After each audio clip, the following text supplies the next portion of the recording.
South India shopping మాల్లో block buster ఆషాఢం #1 kilo sale.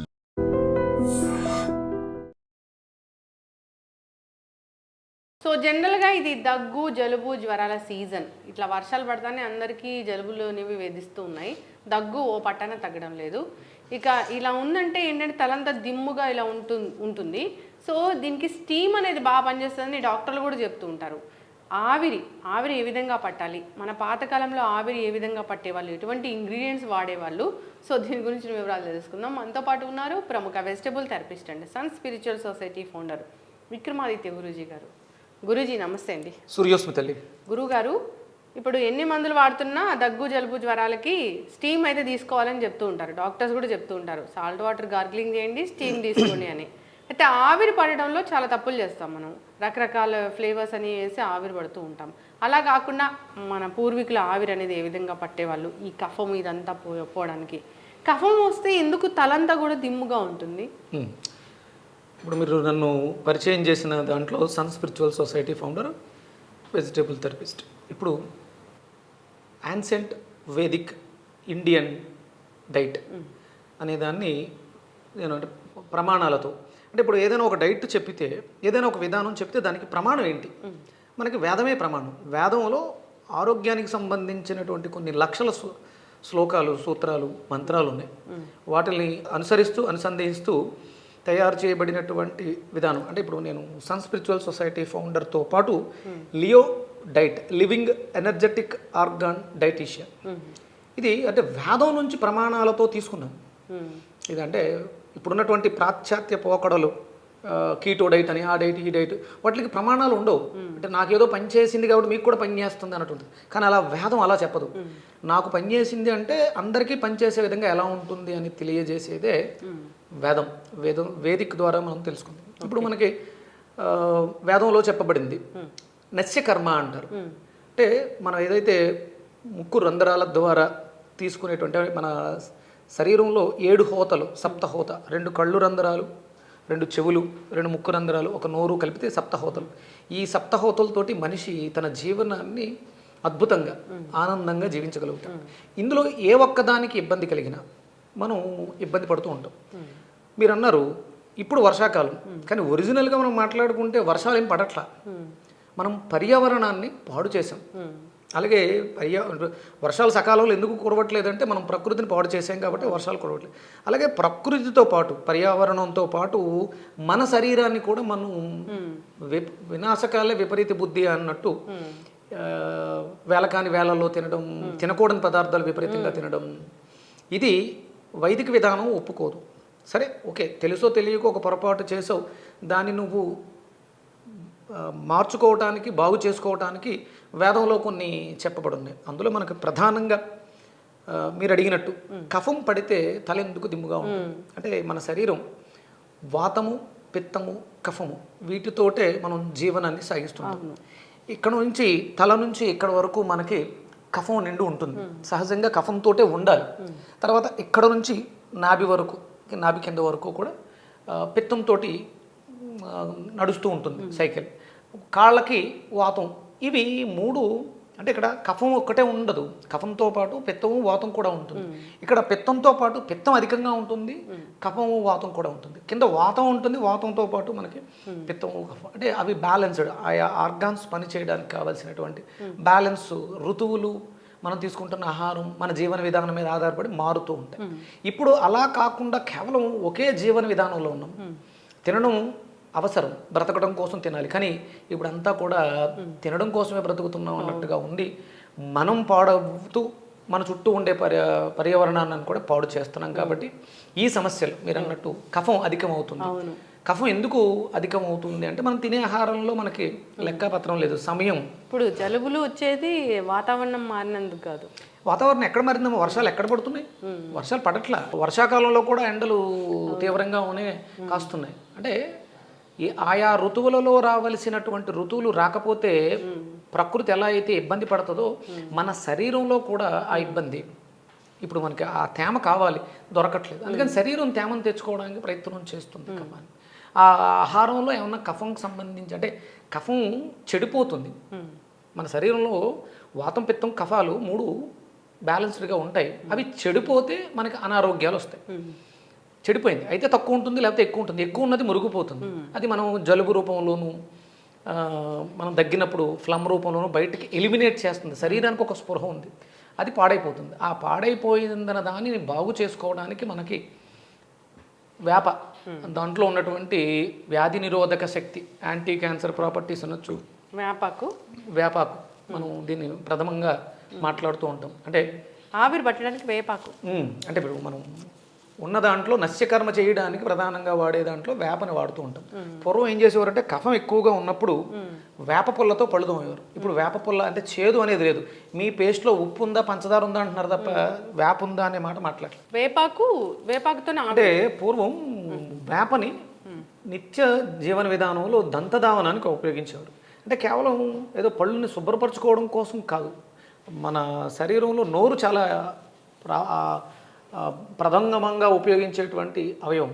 మనం దీన్ని చాలా జాగ్రత్త, అంటే నోరు మంచిదైతే ఊరు మంచిది అనే సామెత. మనం ఏదైతే ఆహారంగా తీసుకుంటామో అది మన మనసు అవుతుంది, మనకు ఆరోగ్యాన్ని చేకూరుస్తుంది. అందుకని మొట్టమొదటి ప్రాధాన్యత మనం మౌత్కి ఇవ్వాలి. ఆ దంతధావనం దగ్గర వేపని ఎక్కువగా వాడేవారు, వేప పుల్ల. అలాగే దాంతోపాటు ఇంకా చాలా రకాల దంతధావన కూర్చల్ని వాడేవారు. ఇప్పుడు ఆ వాడకం పూర్తిగా పోయింది. ఇక్కడ ఎప్పుడైతే అంటే మన శరీరంలో ఉన్నటువంటి సమస్త అంగాలకి, ఆర్గాన్స్కి సంబంధించినటువంటి స్టార్టింగ్ పాయింట్స్ నోట్లో మనం పొద్దుటే తీసుకునేటువంటి ఆ స్వీట్నర్ పేస్ట్ ఇలాంటి వాటి వల్ల మన నోరు చెడిపోయి మనం తీసుకుంటున్నటువంటి ఆహారంలో ఉన్నటువంటి పోషకాలని గ్రహించలేని స్థితికి నోరు వెళ్ళిపోయింది. అప్పుడు మనకి ఇక రావాలంటే ఎక్కడి నుంచి వస్తుంది? అందుకని మనం ప్రథమంగా బాగు చేసుకోవాల్సింది అంటే సీజన్ ఏదైనా సరే దంతధావనం దేంతో చేస్తాం అనే దాని మీద మనం ప్రధానంగా దృష్టి పెట్టాలి. ఇక మనకి ఒకవేళ మనకు తెలుసో తెలియకో పాడు చేసుకున్నాం, ఇప్పుడు బాగు చేసుకుందాం అనే పరిస్థితులలో పరహిత సంహిత అని ఒక గ్రంథం. పరహిత సంహిత అంటే నువ్వు నేర్చుకుని 10 మందికి, పరాయి వాడికి, నీ పైవాడికి నేర్పించవలసింది ఏంటి అంటే నువ్వు ఏదైతే నువ్వు అవలంబిస్తున్నావో నువ్వు అవలంబించి దాని యొక్క ముఖ్య గుణాలను స్వీకరించి అది 10 మందికి అందచేయి. దాంట్లో ప్రధానంగా మనకి ఆవిరి పట్టడం, ఒకవేళ అనారోగ్య సమస్యలు వచ్చినప్పుడు ఫస్ట్ అంటే వేడి నీటి స్నానం కేవలం అనారోగ్యం ఉన్నప్పుడు మాత్రమే చేయాలి. ఒక రకమైనటువంటి స్టీమ్ బాత్, స్టీమ్ ఆ ఆవిరి శరీరంలో ఉన్నటువంటి వ్యర్థాలని బయటికి తీసుకురావడానికి అద్భుతంగా ఉపయోగపడుతుంది. ఇక్కడ మనం జలుబు పట్టేసినటువంటి తల, హెవీగా బరువుగా ఉన్నటువంటి తలని తేలికపరచుకోవడానికి ఆవిరి పట్టడం అనేది ఉత్తమంగా ఉపయోగపడుతుంది. దాంట్లో మనకి యాంటీబయాటిక్ ఉన్నటువంటి వ్యాధి నిరోధక శక్తి అధికంగా ఉన్నటువంటి వేప ఆకుల్ని మరిగించడం ద్వారా అవి అంటే వేపని ముద్దగా చేసి మనం దాన్ని లోపలికి తీసుకుంటే వ్యాధి నిరోధక శక్తి, కానీ దానికన్నా సూక్ష్మంగా అణువుల రూపంలోకి మారిపోతుంది ఆవిరిలోకి వెళ్ళడం ద్వారా. అది త్వరగా ఫలితాలను ఇవ్వడానికి పీల్చిన ఒక 15-20 నిమిషాల్లో చాలా రిలీఫ్ ఇస్తుంది. ఓకే. దీంతోపాటు అంటే మనం వేప, అలాగే పసుపు కూడా యాంటీబయాటిక్ అధికంగా ఉంది దాంట్లో, అన్ని రకాల. అలాగే వెట్టగా ఉండి బాగా నీరులా కారిపోతూ ఉంటుంది తల్లు, అలాంటి వాటిని అరికట్టడానికి పసుపు అద్భుతంగా పనిచేస్తుంది. దాంతోపాటు మనకి పచ్చకర్పూరం, అలాగే మింట్, మనకి పుదీనా అని దొరుకుతూ ఉంటుంది. పుదీనా పువ్వు అని చెప్పేసి అని, వాము పువ్వు అని ఇలాంటివి దొరుకుతాయి. మనకి పచ్చకర్పూరం, వాము పువ్వు, మింట్, పుదీనా ఇవి 3 సమభాగాల్లో ఒక దాంట్లో వేసి కాసేపు మూత పెట్టేస్తే ఒక లిక్విడ్లో తయారవుతుంది. దాన్ని మనం ఆవిరి పట్టడం ద్వారా వెంటనే ఉపశమనం. అంటే చాలా ఇబ్బంది వస్తుంది, ఇది వర్ణించలేము. ఈ అంటే అటు పెద్ద క్రానికల్ డిసీజు కాదు, అలా అని తీసిపారేసేది కాదు, మనిషిని అతాకుతలం చేసేస్తుంది. జలుబు అనేది చాలా ఇబ్బంది పెట్టేస్తుంది. ఎందుకంటే ఈఎన్టీ, చెవి ముక్కు సంబంధించినటువంటి సమస్య, ఇది చెవులు బ్లాక్ అయిపోతాయి, ముక్కుకి ఏదైనా సమస్య వస్తుంది. అంటే ఇక్కడ మనకి ముక్కు రిప్రజెంటేటివ్ లంగ్స్, ఊపిరితిత్తులకి అనుసంధానంగా ముక్కు ఉంటుంది. అది మనం చేసే ప్రతి పనికి అది అవరోధంగా ఏర్పడుతుంది. కాబట్టి దీని మీద శ్రద్ధ పెట్టాలి. సీజన్స్ మారుతూ ఉన్నాయి. సహజంగా వర్షాలు పడాల్సిన సీజన్లో ఎండల్ని చూస్తున్నామంటే ఇది కూడా మనకి ఆరోగ్యదాయకం కాదు. లేనిపోయిన డిసీజెస్, చాలా రకాల రోగాలు బయటపడుతున్నాయి. అందుకని ఆవిరి పట్టడం అనేది ఉత్తమం. దాంట్లో మనం వాడుకోవాల్సినవి వేపాకులు, పసుపు. ఓకే, వాటర్ తీసుకుందాం ఫస్ట్.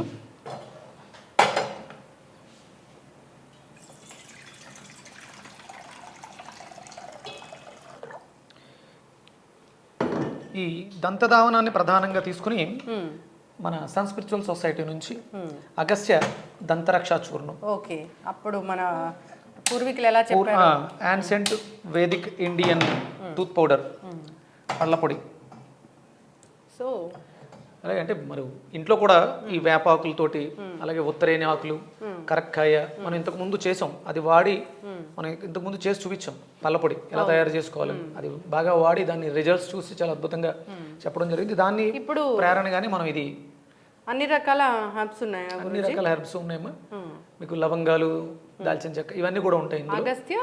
అగస్త్య దంత రక్ష చూర్ణం. సో అంటే టూత్ పేస్ట్ వాడితే మనకి డయాబెటీస్ అనేవి వస్తున్నాయని చెప్తూ ఉన్నారు. ఇది అంటే మీకు ఆ నాలిక మీద ఉన్నటువంటి ఎంజైమ్స్, టేస్టింగ్ బర్డ్స్ దెబ్బ తినకుండా 18 మైక్రోన్యూట్రిషన్స్ని మన నోట్లో లాలాజలంలో 18 రకాల మైక్రోన్యూట్రిషన్స్ ఉంటాయి. అవి పాడవకుండా మన దేహానికి రక్షణ ఇస్తూ అద్భుతంగా, చాలా అద్భుతంగా మీరు దీన్ని యూజ్ చేసిన తర్వాత సుమారు 2-3 గంటల పాటు ఆ ఫ్రాగ్రెన్స్ అనుభవించగలుగుతాం. ఇంకా ఈ పిప్పి పళ్ళు ఇంకా ఇలాంటి సమస్యలు అసలే రావేమో. అంటే పాడవడం అనేది ఉండదు దీనివల్ల. ఇంతకుముందు పాడైన వాటిని మనం కొంచెం గట్టిపరచుకోవడానికి అవకాశం ఉంటుంది. అంటే కేవలం పళ్ళు పాడైనవి అంటే కేవలం మనం దంతాల మీద దృష్టి పెడతాం, కానీ అది పొట్టకు కూడా కనెక్షన్ అయి ఉంటుంది. లోపల ఉన్నటువంటి ఇబ్బందుల్ని సరిచేయాలి. అందుకని ఇక్కడ మనం దీన్ని తీసుకోవడం జరిగింది. చాలా మందికి నోటి దుర్వాసన అంతా ఇవన్నీ తగ్గుతాయి, పిప్పి పళ్ళు చాలా బాగా తగ్గుతాయి. అంటే బాగా ఎక్కువ రిజల్ట్ కావాలనుకున్న వాళ్ళు దీన్ని కొంచెం చేతిలో వేసుకొని కొంచెం కొబ్బరి నూనె కలిపి అలా పళ్ళకి పెట్టేసి కాసేపు వదిలేయాలి. ఒక 5 నిమిషాల తర్వాత అప్పుడు మనం బ్రష్ పెట్టి క్లీన్ చేస్తే మీకు 2-3 రోజుల్లోనే ఆ రిజల్ట్స్ చూడగలుగుతారు. అగస్త్యాన్ని ఎందుకు పెడతారు గురువు గారు? అగస్త్యుడు ఆరోగ్యానికి అద్భుతమైనటువంటి సూత్రాలు చెప్పినవాడు. జీర్ణం వాతాపి జీర్ణం అనే మంత్రాన్ని మనకి అందించినటువంటి ద్రష్ట. అలాగే ఇప్పుడు మనం అనుభవిస్తున్నటువంటి ఈ కరెంట్కి పుట్టుకకి కారకుడు అగస్త్యుడే. కుండలో కరెంటుని ఎలా తయారు చేయొచ్చు అంటే ఆ రోజుల్లో ఆయన తయారు చేసి చూపించినటువంటి అగస్త్య సంహిత అంటే మనకి మంచి చేయున్నదని. అవును.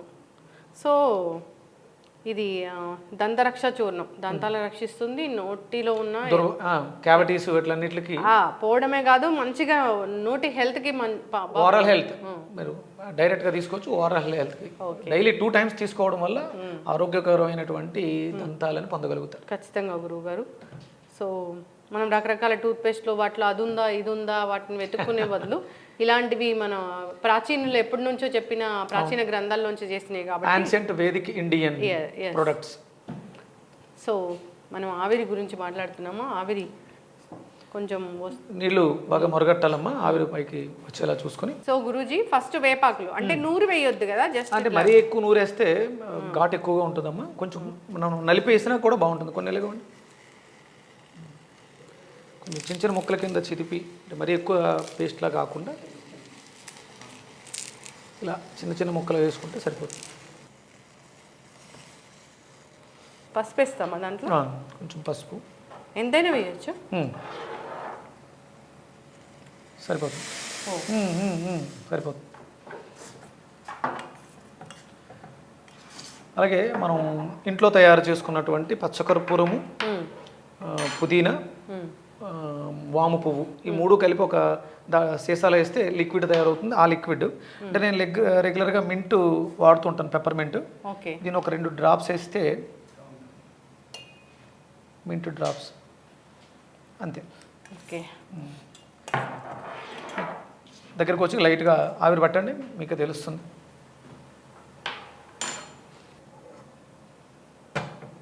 ఇంకా ఆవిరి మామూలుగా ఇలా వెలిగించండి, స్టవ్ వెలిగించండి ఒకసారి, బాగా వస్తుంది. అంటే ఆవిరి బాగా అంటే ఇది మీరు పూర్వం మనకి అమ్మమ్మలు తాతయ్యలు చెప్పేవారు, దుప్పటి మందంగా ఉన్నటువంటి దుప్పటి ముసిగేసుకుంటే తలకి చెమటలు పట్టేస్తాయి, త్వరగా మీకు హీల్ అవుతారు అనమాట. ఆ లోపల ఉన్నటువంటి ఆ కఫం దీనికి తెగిపోయి బయటకు వచ్చేస్తుంది, ఫ్రీ అయిపోతాం. ఓకే, కఫానికి విరుగుడు వేప, గట్టిగా పీల్చాలమ్మా. దీంతో పాటు మామూలుగా పూర్వం అయితే మనకి ఈ బాంబ్స్ ఉండేవి కదా, ఆ బాంబ్స్ ని దాంట్లో వేసి కొంచెం గట్టిగా. ఇప్పుడు మీరు ఆయిల్ వేసారు కదా, మింట్ ఆయిల్, మింట్ చాలా బాగా, అంటే అది బాగా చాలా స్ట్రాంగ్ అమ్మా. అవి చాలా స్ట్రాంగ్గా ఉంటాయి. మనం అది అంటే అందరూ సమస్య వచ్చిన తర్వాత పరిష్కారం కోసం చేస్తుంటారు. రెగ్యులర్గా మన ఆరోగ్యం మనకి చాలా ముఖ్యం. మనకి సంపాదన ఎంత అవసరమో సంపాదించడానికి మనం ఆరోగ్యంగా ఉండడం కూడా అంతే అవసరం. ఇప్పుడు ఈ ఆవిరి అనేది నార్మల్గా కూడా పట్టొచ్చు. రెగ్యులర్గా పడుతూ ఉంటే మనకి అంటే మనం బయట పొల్యూషన్లో తిరుగుతున్నాం, కళ్ళు పొల్యూషన్కి ఫీల్ అవుతున్నాయి, చెవులు ఫీల్ అవుతున్నాయి, ముక్కులు ఫీల్, ఇవన్నిటిని కూడా అద్భుతంగా ఆవిరి పట్టడం, అరోమా థెరపీ లేకపోతే స్టీమ్ బాత్ ఇలాంటివి చాలా మనకి ఆరోగ్యాన్ని చేకూరుస్తాయి. ఇవన్నీ ఏదో పెద్ద సమస్య వచ్చిన తర్వాత వాటికి అప్పటి దగ్గర మనం మన శరీరం మీద దృష్టి పెట్టట్లేదు, మిగతా అన్నింటి మీద దృష్టి పెడుతున్నాం. అదే ముందే మనం జాగ్రత్త పడితే ఇలాంటివి రాకుండా ఉంటాయి. ఊపిరితిత్తులు కూడా క్లెన్స్ అవుతాయి 100%. ఇప్పుడున్నటువంటి పరిస్థితులలో మనకి ఢిల్లీ పొల్యూషన్ నెంబర్ 1లో ఉంది, నెంబర్ 2కి హైదరాబాద్ ఉంది. ఇది ఢిల్లీని కూడా దాటే స్థితికి వెళ్ళిపోతుంది. విపరీతమైనటువంటి కాలుష్యం. ఈ కాలుష్యం ఏరియాస్లో బాగా ఎక్కువగా ఉంది. మనకి అటు సైడ్ ఫ్యాక్టరీస్ బాగా ఎక్కువ ఉన్న సైడు, అటు సైడ్ చాలా ఎక్కువగా ఇబ్బంది పడుతున్నారు. కంపల్సరీ అంటే ఇప్పుడు అక్కడ నుంచి దూరంగా పారిపోలేము, విడిచి వెళ్ళలేము. కాబట్టి రెగ్యులర్గా మీరు ఒక 5-10 నిమిషాలు మీ దగ్గరలో మీకు అనుకూలంగా ఉన్న ఏదో ఒకటి, కనీసం ప్లెయిన్ వాటర్ అయినా ఆవిరి పట్టండి. ఓకే, ఈ సమస్యల నుంచి బయటపడతారు. మనకి చాలా రకాలు ఉన్నాయి, మనకి ఔషధ గుణాలు కలిగినటువంటి ప్లాంట్స్. అందులో ఏదో ఒకటి మీరు వేసుకొని లవంగ మొగ్గలు దంచేసుకుని ఇలా అరోమా అది పేల్చడం వల్ల మీరు 100% ఫ్రీ అవుతారు. చక్కగా చెప్పారు గురువు గారు. అంటే ఆవిరి పట్టాలి అంటే రకరకాల కెమికల్ బేస్డ్ మళ్ళీ ఆయిల్స్ తేవడము, బాంబ్స్ అన్ని వేయడం అలా పట్టేవాళ్ళు. సో అది ఆవిరి పట్టడం అంటే ఇది మన ప్రాచీన ఆ గ్రంథాల్లో చెప్పబడినట్లు మన పూర్వీకులు ఏ విధంగా ఆవిరి పట్టారు. ఇప్పుడు టర్మరిక్, తులసి కూడా వాడుకోవచ్చు, తులసి కూడా వాడుకోవచ్చు, పుదీనా పువ్వు ఇలా చెప్పారు కదా, అలాంటి వాటితో ఆవిరి పట్టడం వల్ల మంచిగా ఊపిరితిత్తులు క్లెన్స్ అవుతాయి. కఫం ఏదైతే ఉందో అది బయటకు వచ్చేస్తుంది. చక్కగా చెప్పారు గురూజీ. అసలు జలుబు చేసిందంటే 7-8 డేస్ వరకు అలానే ఉంటుందని చెప్తూ ఉంటారు. మందులు వాడితే వారం రోజులు, మందులు వాడకపోతే 8 రోజులని అట్లాగే ఉంటుంది. సో డాక్టర్లు కూడా మందులు వాడుతూ మీరు ఆవిరి పట్టండి అని చెప్తూనే ఉంటారు. సో అంటే దానికంటూ ప్రత్యేకంగా ట్రీట్మెంట్ లేదు, మనం చేస్తున్నటువంటి జీవన విధానంలోనే అది మార్పు వస్తుంది. కాబట్టి వాడినా వాడకపోయినా అది తగ్గుతుంది. దానికి మనం ఇలాంటివి మనకి ఇబ్బంది లేకుండా తగ్గే సమయం వరకు ఇబ్బంది పడకుండా ఉండడానికి ఈ పసుపు నీళ్ళతో ఆవిరి పట్టడం, వేపాకులు వాడటం, తులసి వాడటం, ఇవి రెగ్యులర్గా వాడుకుంటూ ఉంటే సమస్య తీవ్రత చెందకుండా ఉంటుంది, ఆరోగ్యంగా ఉంటారు అందరూ కూడా. చక్కగా చెప్పారు గురూజీ. సో అందరు కూడా ఫాలో అవ్వాలని కోరుకుందాం. ధన్యవాదాలు. సూర్యస్మితలే.